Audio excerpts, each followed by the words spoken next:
At the Africa Climate Summit, I met with a group of young climate leaders from across the continent. As the strategy director for the Youth Climate Justice Fund, they were very eager to talk to me about funding opportunities for their projects. And I was even more keen to talk to them, as about 80% of all the applications we receive for grants come from Africa. And I've been struck by the difference in their applications when compared to the ones we receive from North America or from Europe. So I asked them, why did the majority of you apply to the fund to plant trees or to collect waste in order to generate income? Why not become forest data analysts or carbon market experts to support the existing initiatives that are already planting trees? I've been wondering about this. How do we build tomorrow's workforce and talent for this transition if some group of young people have the mindset of doing the hard work and others making opportunities from it? I believe this is deeply rooted in the trenches of colonialism. And sadly, we still need global North partners to fundraise for our work or even to be trusted. A very depressing reality. And this has affected most of our workforce in Africa to believe that their role in this transition is doing the labor-intensive work, like planting trees or artisanal mining for critical minerals, yet very low income, while others look at the lucrative aspects. As we think about this massive transition that we need to move our world away from fossil fuels and extraction, I think we have two options on how we get there. Option one, global North institutions and industries deploying solutions in global South countries, and we in the global South are expected to be grateful. But our lives are not truly changed, and our capacity is suppressed. This is what we've currently invested in mentally and financially. So I want to propose a new vision. A vision where the young people from the global South who will be most impacted by this transition are the leaders of the transition. And in regions like Africa, where 70% of our population are below the age of 30, there is an urgent need to rethink, refocus, and reinvest in their talent. I want you to join me in challenging the narrative that we don't have time to engage local communities or to build local talent because of the urgency to meet global climate targets. As a matter of fact, we might not meet any of those targets on the timescales that we need for this transition to happen if we do not change this mindset. This is what stands in between us and an opportunity for a transition that secures global South leadership. So I'll give you 3 examples from academia, finance, and policy that are changing and must continue to change for this second vision to be a reality. First, we need to build a pipeline of talents that are focusing on solutions in our academic institutions. Between 2016 and 2020, 70% of the most cited climate research papers were authored in global North institutions. Even worse, 78% of all climate funding dedicated for climate research in Africa ended up in global North institutions. A very absurd science inequality. In 2013, when I was as an undergraduate student, that was the first time I came across the word climate change. Much of the conversation focused on the problems because my university did not have the tools, equipment to allow us and equip us on the solutions. So we learn about impending impacts, which are today's reality. And I still see the same challenge today. Young people across the global South and frontline communities are in institutions that do not have this capacity. So earlier this year, I went back to my alma mater and refurbished the environmental science laboratory with Green Africa Youth Organization, the same organization I founded in that university.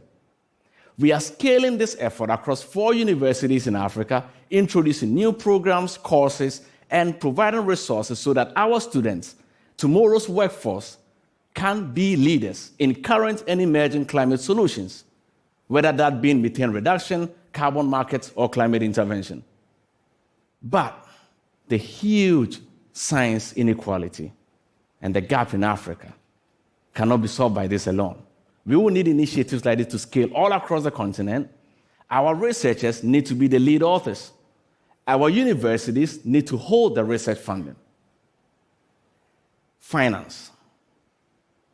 we need to finance the just transition like we're serious about it. You've probably heard this statement before. Local communities and indigenous communities have a lot of wisdom to solve the climate crisis. Or, today's generation is the last generation to solve the climate crisis. You've probably said that one before. But how much resources are going to these groups? Out of the recent $1.7 billion committed to land rights, only 2.4% as of today have gone to indigenous groups. Our research shows that less than 1% of climate philanthropy goes to young people. The world of business is no different. Majority of investors are so risk-averse that they wouldn't invest in local communities, meaning no local leadership, no jobs created. We can't achieve this transition, and it's not going to be possible if we can't trust resources in the hands of local communities and in the hands of young people who are the workforce for this transition. This is why we set up the Youth Climate Justice Fund. In less than 2 years, we've committed $2.1 million to about 90 groups across 40 countries, all from historically underfunded communities. We are seeding these groups so they can work with other generations to understand the instances that put their communities where they find themselves today, but also to learn from that and ensure that the changes they are implementing today can be lasting and sustained. Third, policies. Policies are the fuels that drive transitions, and the transition can lead to a drastic collapse or a beautiful opportunity. Knowing very well that transitions that lack justice and inequality will lack durability, and it's going to be a missed opportunity. For instance, in the next 5 years, the transition to renewable energy is expected to generate 2 million jobs across Africa. Most of those jobs are going to be scaled, and they will differ by location. While solar would lead in Kenya and South Africa, hydro will be the job-creating opportunity for Ethiopia and DRC. Now, what policies are going to be in place to take advantage of this moment that is ahead of us? To transfer our informal economy, which makes up 83% of employment on the continent, to take these skills jobs. Unfortunately, they don't exist yet, so I can't share that with you. What I'll do is to tell you an example of emerging initiatives that are showing hope for such policies in the future. And for that, let's look at the transition to circular economy in Africa.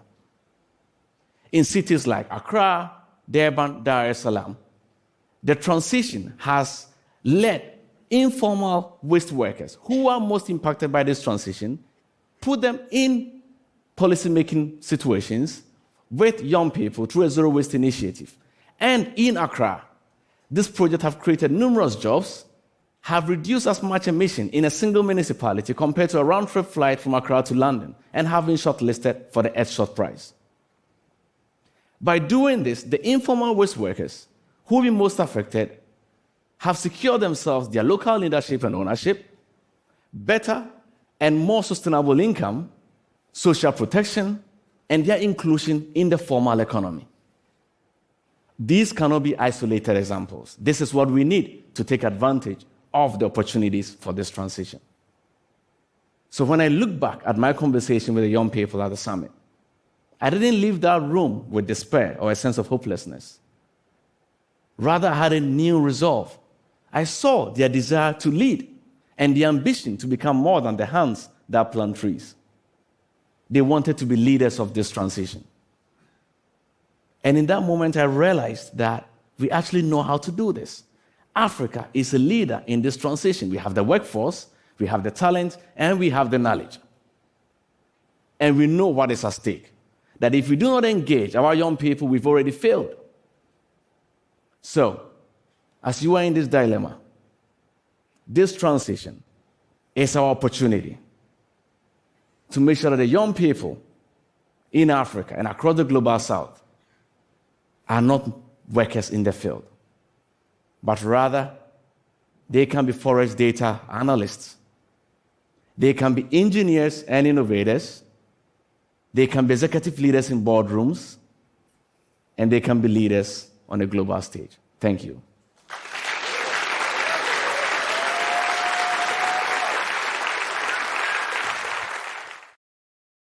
恳请点赞，订阅我们的频道，一起学习演讲中的实用英语。